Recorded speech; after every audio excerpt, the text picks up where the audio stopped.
So don't use foam was the first one of 7. 2 was avoid synthetic or use natural materials.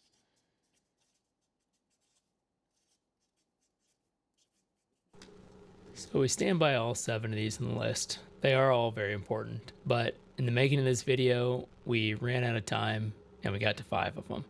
We missed number 5, continuous fresh air, and number 6, space concerns. You might pick up on them in the video, but we didn't specifically talk about them.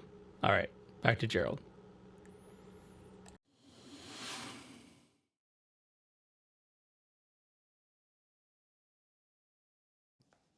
So first point we have is to not use foam. And what we have here is 2 different examples. This is wood fiber insulation, and this is wool.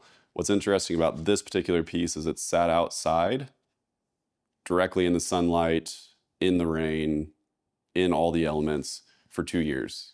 And this side is still perfectly clean. So it's pretty crazy how well this works, and it's better in about every single way. Way less carbon. And then same thing with the wool is it's all the pre-clippings. So this is stuff that would otherwise go in the trash. These are both natural, based on natural ingredients, which gives us the best starting point for creating a healthy home. The trees need to be cut. That's what needs to happen.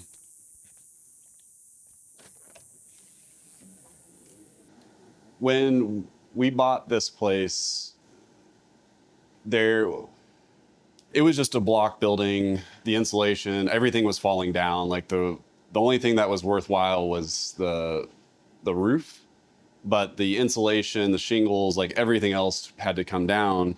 So my first sort of foray into building is that I wanted to open it all up. And so that's when I did these metal bracings across to support the load and cut out all the other sort of blocking. I wanted to open it up and bring as much light in as possible. So adding the clear story windows. But the more interesting thing is that was my first foray into building. Like I hadn't actually been able to do that. This was my first opportunity to build something and bring my idea into life.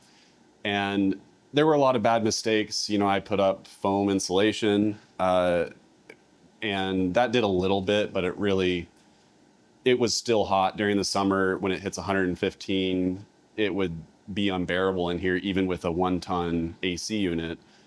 And so when we got into working more around building science, then it became more obvious that I was like, I want to redo this with the leftover materials from the other buildings we've done.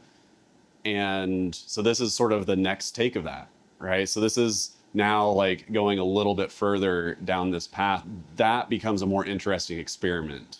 And so this whole building largely is an experiment. Like everything we've done is like, we take some building science, we say, oh, we think this is going to be the outcome of it, and we test it, and we see what happens. And that's like that has been the foundation of like what we do at Nopal is we take the building science, we apply it, and we see the results. And sometimes the results are way better, and sometimes they fail in just a few minor ways that inform us to improve and do better.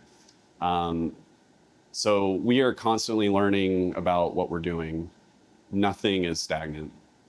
Generally, I do cut these with the multi-tool. I'm going to see if I can get away with not doing that because I hate the multi-tool, the sound of it.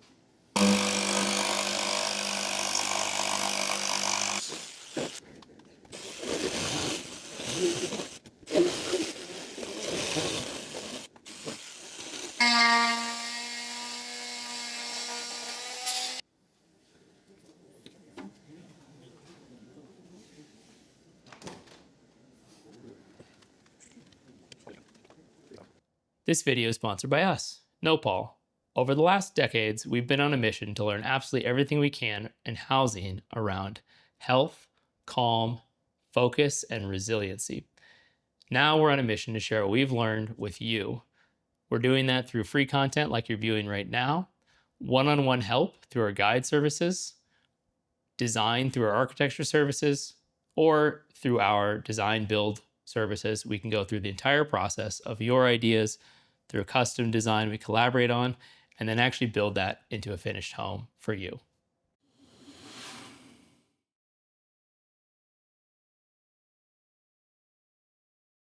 Big thing with plywood that I like is it's reusable, so you can take it off and put it back on.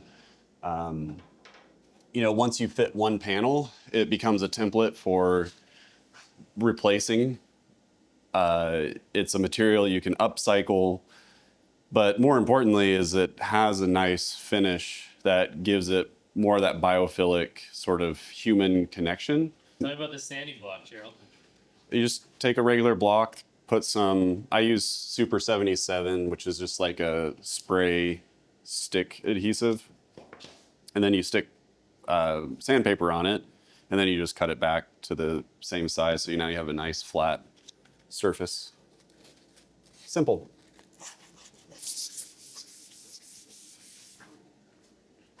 And this is like a 320 grit, which is way too much, but I find that it gets it down enough so when you go to put finish on, you don't have as many things just grab the cloth you use. That guy. It does a couple things. It double checks my work. Because I did make a couple, like that's not one I want to do.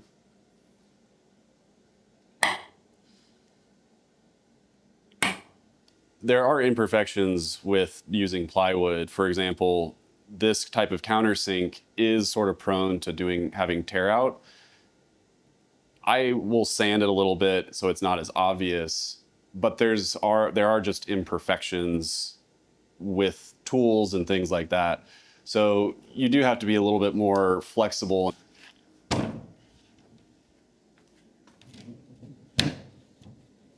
Tung oil.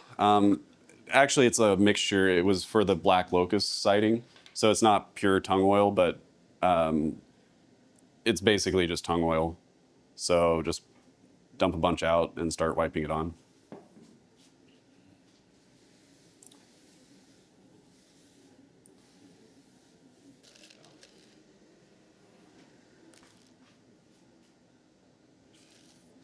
So this is where there's just enough threads for the bolts to grab onto, but most of that is clear for the bolt to not grab onto the panel. So it makes it nice to pre-thread these and then not be fussing with bolts while you're in midair.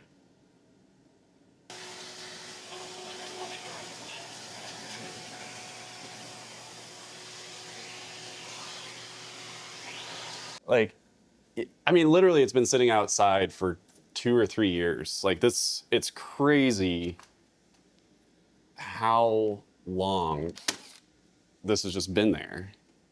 And it seems perfectly fine. We just are using the wool as sort of the secondary insulation. On the outside, we use another natural product that's a wood fiber insulation. So by going this route, we are a lot less concerned with things like flammability of products. But then they just kind of give you a peace and comfort that what's in the walls is something that can last in nature on its own for a long time. And that's largely like where a lot of the material science and stuff that we see, it's like it reinforces that nature has already figured out what to do. And then we're just trying to tap into that.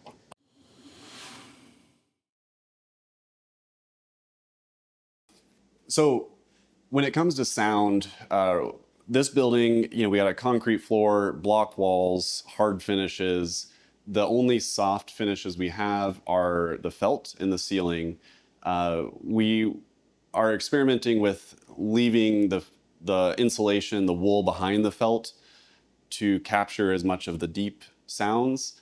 It's still a little more echoey than I was hoping it would be, but by the time you furnish it, I think it'll be okay for this space. So our goal in the next iteration will be to see how we can make it a little bit more sound absorption.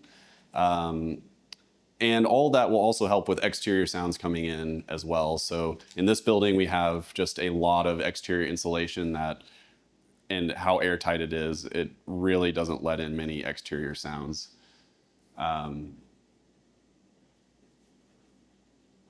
is sound. That's all I got.